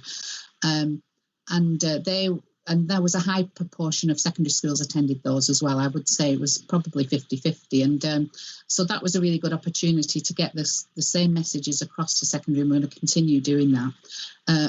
Upcoming, again, I'm really pleased to be involved in some of the DFE sort of return to school initiatives and the additional funding that's coming into the local authority. So there's wellbeing training, wellbeing, resilience and mental health support training that's coming into all schools through the DFE.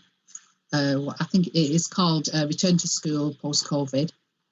And that's going to be delivered alongside Healthy Minds by myself and Rebecca, and that will be offered to all schools again. So, it is the expectation from the DFE that all schools take advantage of that. So they have to send at least a representative to that. So again, that's a really good opportunity for us to probably reach schools we've not reached yet. Okay, thank you. Okay, thank you for that. Councillor Whittington, please.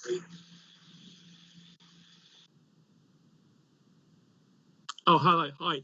Thanks, Mr. Chair, and Krista, thank you very much indeed for what's a very good and positive report. And it's really good to see that during these difficult times that the services are still happening. But actually, in many respects, it's bit from what you were saying, it's been enhanced, because if one good thing that might come out of this dreadful situation is the adoption of or concentration of more of a virtual offer to a lot of foster parents. It's great to see that they're actually accepting that, and I'm guessing that if they're working and got other things going on in their lives, the ability to access stuff evenings, weekends on social media must be tremendously beneficial to them. So I think that's positive. So anything positive does come out of this dreadful situation, this might be one of them. In terms of what you do, I mean, as I said before, we were fostered to adopt 20 years ago, so the fostering bit of our journey was just about 9 months, and then we adopted. Is it possible that this sort of stuff could be, I know it's concentrated on foster families, but perhaps be extended towards those families who've gone down the adoption route as well? Because quite often, a lot of the issues that we find are probably quite similar to those that the fostering families face. So really just to see if perhaps not all of it, but maybe perhaps some of the training courses, some of the training, on maybe just some of the support. You know, we're having a rough day, we just need to speak to somebody. You know, just your views on whether that could happen or not. Thank you. Yeah, I agree with your first point, definitely, that in some ways we've enhanced, you know, what we've been able to offer, I think, and so that has been a positive. And I'm really, you know, we're really pleased that we had the Facebook page was up and running, and we had about 300 members of the Facebook page from carers, schools and children's services at the start of lockdown. So we were able to disseminate a lot of those useful information about, you know, home learning and all those kinds of things to people quickly. Schools were putting on good advice for carers on the Facebook page, and it was really, really busy. Well, it still is very busy, and you know, an engagement and people commenting and adding posts and adding interesting articles or advice or good ideas that they've tried. That's still going on. So that I think we're in an ideal, you know, we were in the ideal place to do that then. And luckily, we had the Facebook page. But again, since lockdown, that we've got 570 members, I think, today. So you can see, you know, that increased really, really quickly. Yeah, so in many ways, it has enhanced what we've done. And we, again, like other people have already said, we're going to continue working in this way. We're going to continue offering, even when we can go back to face-to-face. I think that it would be definitely be worth offering a virtual training offer for people who find that more convenient. With the virtual training offer, we're working through Zoom. We're able to have you know, a huge amount of people access. So our capacity has increased massively. So whereas before we were only offering on a face-to-face training course, one place per school, or perhaps two places per school. Since lockdown, we've done whole school training. We've trained 70 people in one school on one day, you know. So the reach is much further. We led an inset day on the 1st of September for another school with 40 members of staff. We've been doing twilight sessions for whole staff members as well. So that has really increased the capacity of what we're able to offer. And we're also able to offer things for people further apart. So our, you know, we've been jointly working, offering Caring to Learn for North Link schools, and they've joined in our training sessions, and that's not been an issue. And so I'm coming to your second point, really, is that, yeah, we have a wide capacity, really, and particularly through the virtual offer. And for me, you know, working alongside, obviously, the teams, and I think we can widen that offer. Through the virtual school, obviously, which has got a remit to advise and offer guidance for previously looked after children. So we often get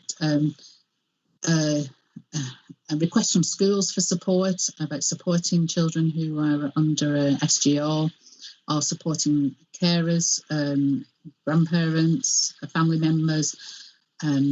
So we were able to offer that. And for me, there's no real reason why we couldn't widen that offer to training. We've widened that our training offer to open to kinship now, kinship carers. So and our Facebook online and our support groups could really offer a similar type of support to adopters and as well. So I think, you know, ongoing, that's certainly something we can work towards. And we also have some carers involved in that now, you know, who have either come through kinship and moved into an SGO, and we're continuing to support them as well. So we are also, you know, offering another arm of support to them where needed. That's great. Thanks. Thank you. Thank you, Krista. I really appreciated that reply. It was the reply I was hoping you would give. So thank you very much for that. So before I ask Cleo if anyone else wants to have an input into this, it's a question that you may not be able to ask. But earlier this week, I was in a meeting, a cross-party meeting, and was given some indication of school attendance figures since the new term started earlier this month.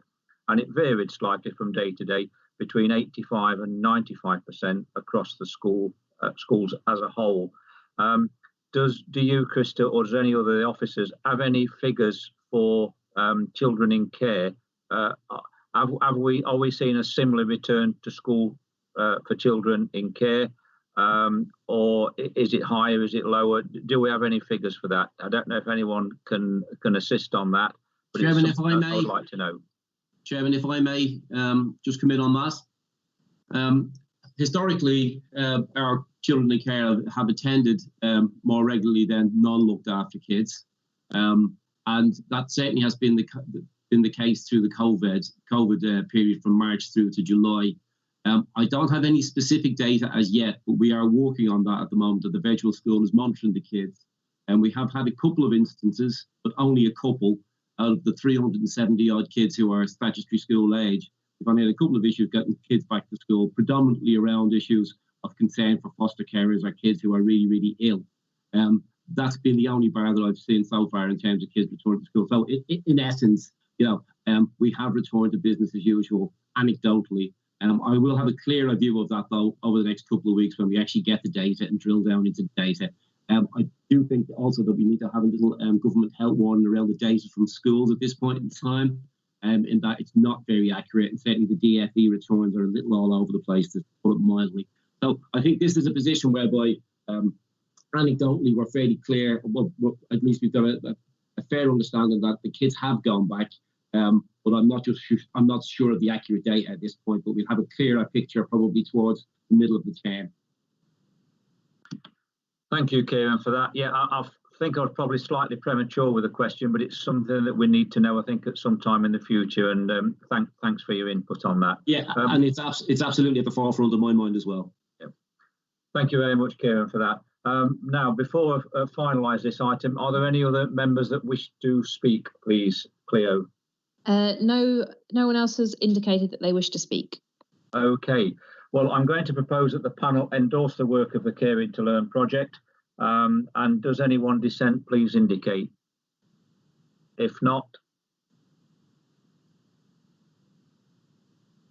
I would have been greatly surprised if anyone had have dissented from that. So, so that is agreed. And thank you very much. And Krista and Kieran, thanks very much for the work that the team's doing there. And as I think as Councillor Whittington has said, yes, it's we seem to have embraced the challenges and risen to them, and thank you very much for that.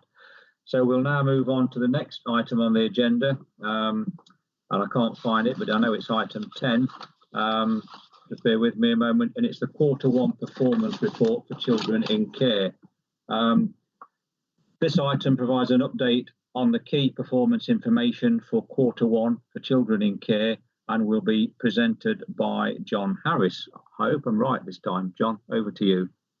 Yeah, I've got that one, I think. So, okay.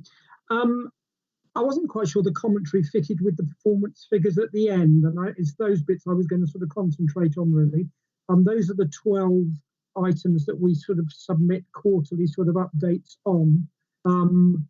There's an awful lot of green in there, which is always a good sign, but I thought I'd just concentrate on a few of the red ones. The first one is the fostering of children looked after between the age of 10 and 16.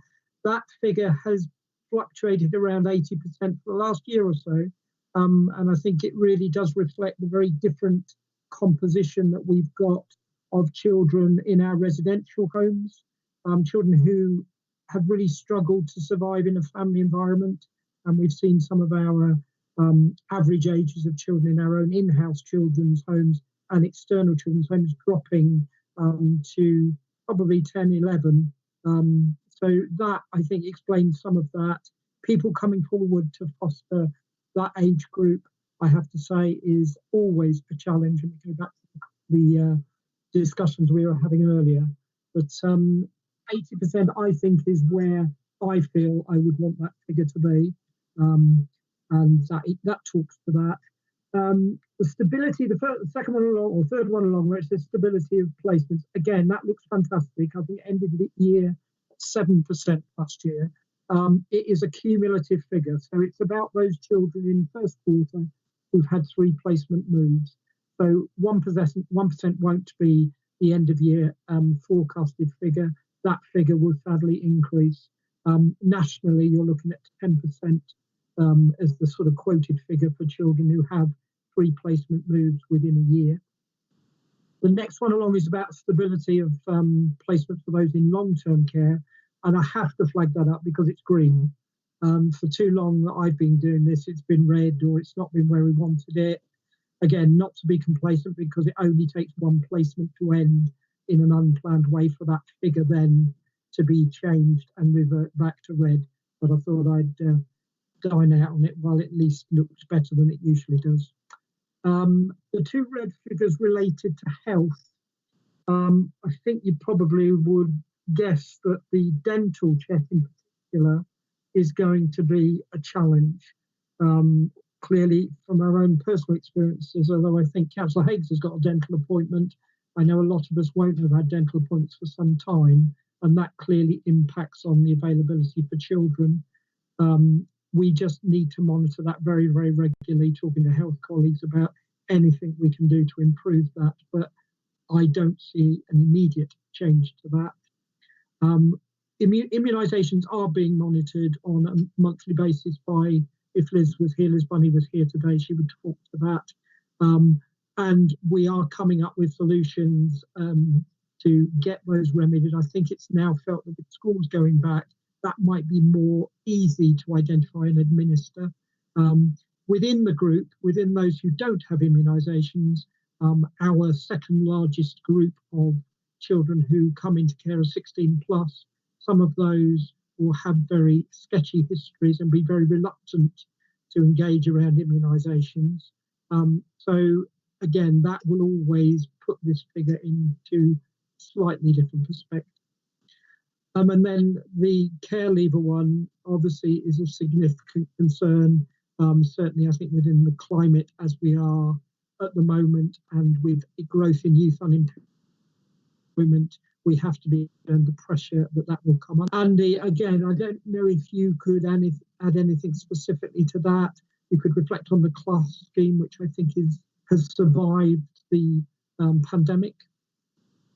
Yeah, the class scheme survived the pandemic. I'm pleased to report actually that all of our care leavers that were in apprenticeships are back in their placement now, and we've got all of those apprenticeships rekindled, which is fantastic. I think this is going to be a challenge for a long time coming, and I think it's really hard because I don't know what the lie of the land is going to be as we recover from the pandemic. We have a look at a contraction in the economy. We're looking at further recession, further lockdowns. And a lot of our young people do work in the service industry as their first jobs. You know, between the ages of 16 and 21, it's nothing exclusive to their children of their experience. It's actually where people get the first jobs. People's first places of employment are in shops, bars, and restaurants, or sleeping help in the salon, whatever it may be. That's where we all started work at some time. And those are the areas that have been biggest hit by the pandemic in terms of capacity to employ, and also the furlough scheme didn't cover something like 30% of the workforce that worked in the service industry. So it's something we're acutely aware of, and it's something the Barnardos are very focused on, and they have a dedicated team that works specifically on education, employment and training and sustaining people in apprenticeships. And it's something that I'm speaking to Lisa about regularly, and they're going to do a service-wide review to try and understand as best they can through some conversations with young people about actually what was it like COVID, like have you lost your job, why have you lost your job, why you're not in education. And it's also been difficult because a lot of young people who have been care experienced do have poor educational outcomes. We know that, and that's something we work on all the time. And if we're pushing to get young people in education, there's just been an enforced 6-month break that there's nothing we could do about. So nearly everybody that we managed to get into education, there was a care leaver, not going.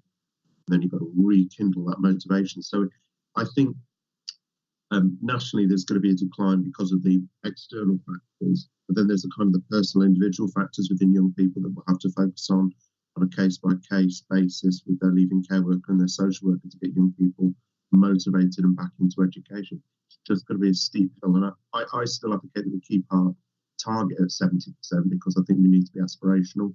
I think if we weren't aspirational, we wouldn't be doing ourselves any favours or our young people any favours. But I would just want it capturing in the I guess in the feedback to scrutiny that don't be surprised if that dips the other way, because that's a national picture. I think there was 700,000 people fell off the payroll last month. That's 750,000 people lost their job, and that's going to continue. And our young people are in the work in those sectors. Unfortunately, they haven't reached the stage of being 30, 40 years old yet, where you tend to have a more settled career. It's just very much flux for those young people. So we're keeping an eye on it. We're going to do everything we can, and we're going to do everything we can to work with the new participation lead in Bernardo's as well to find out young people's experiences, and hopefully we'll be able to bring something back and give you some further assurance and hopefully an increase in the performance.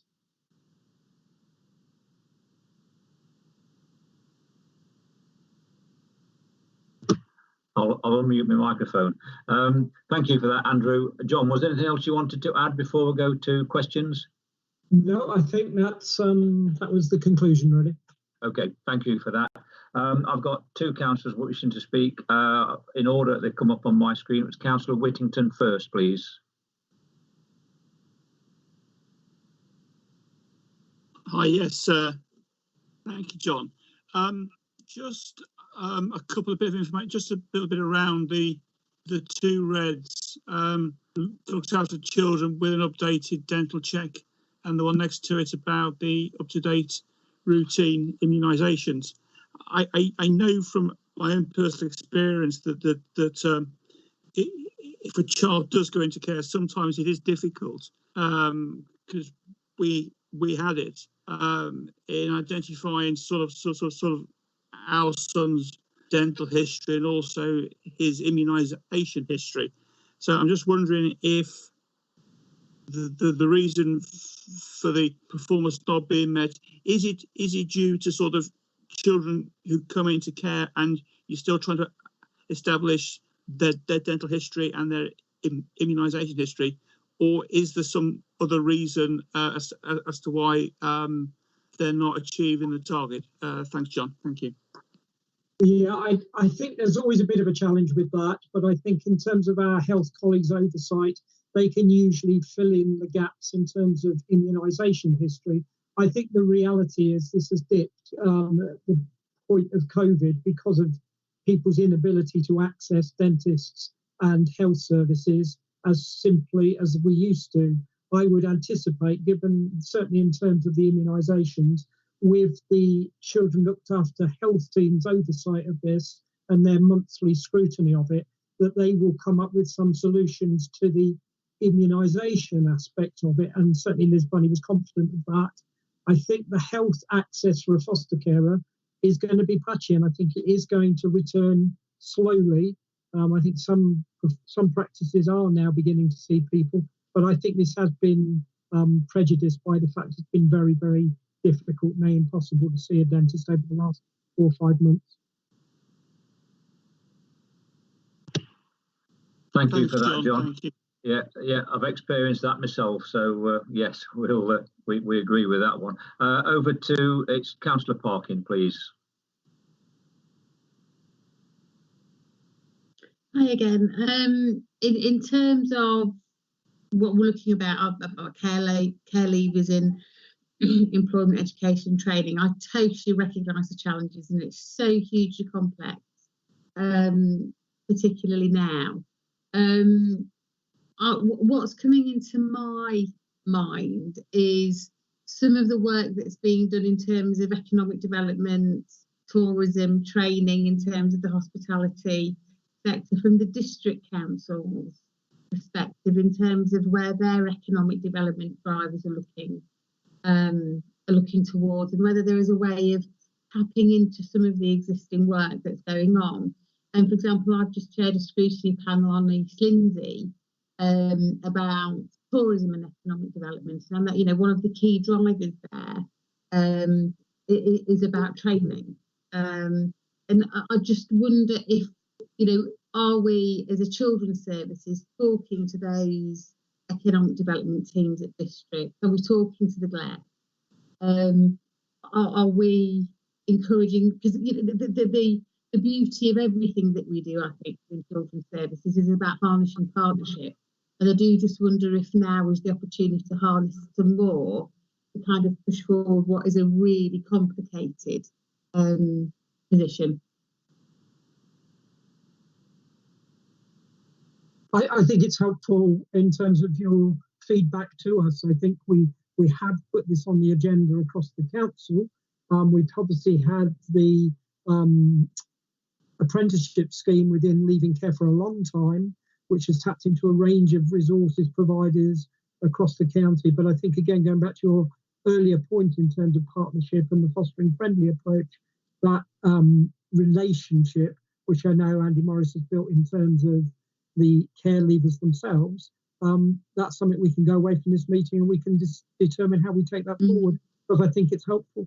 And if that is the focus within some of the district councils, then it would be good to be opportunistic and say, actually, make sure care leavers are on that agenda.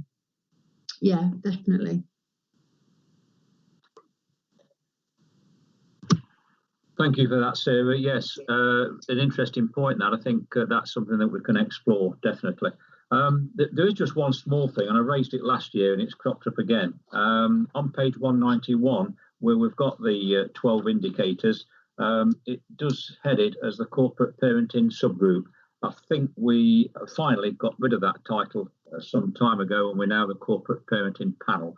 So a minor thing, but hopefully that can be rectified. So Cleo, are there any more councillors wishing to speak, please? No, Chairman, no one else has indicated to speak. Okay, thank you. So I'm going to propose that the panel receive the performance information and I will pause again to see if anyone dissents. So I'll just pause for a few seconds.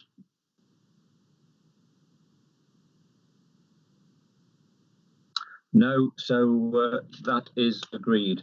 So I'm now going to hand over to the next item on the agenda, and I'm quickly going through that. From memory, it's going to be item 11, hopefully, and it's the corporate parenting work panel, and I'm going to hand over to Daniel. Thank you. Thank you, Chairman. The work programme is included in the pack on page 206. The next meeting of the panel is the 19th of November. I've made a note during the meeting today of some additional items to be programmed in. Obviously, one around the regionalisation on the adoption, which we'll discuss at the next pre-meeting and programme into the work programme. Thank you.